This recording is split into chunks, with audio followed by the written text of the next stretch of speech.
یہ کفن، یہ قبر، یہ جنازہ رسم و شریعت ہے۔ انسان مر تو تب ہی جاتا ہے جب یاد کرنے والا کوئی نہ ہو۔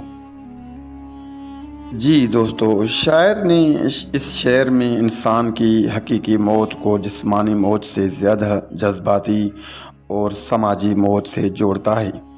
شاعر نے کتنا خوب کہا ہے کہ کفن، قبر اور جنازہ صرف دنیاوی رسمیں اور شریعت کے تقاضے ہیں۔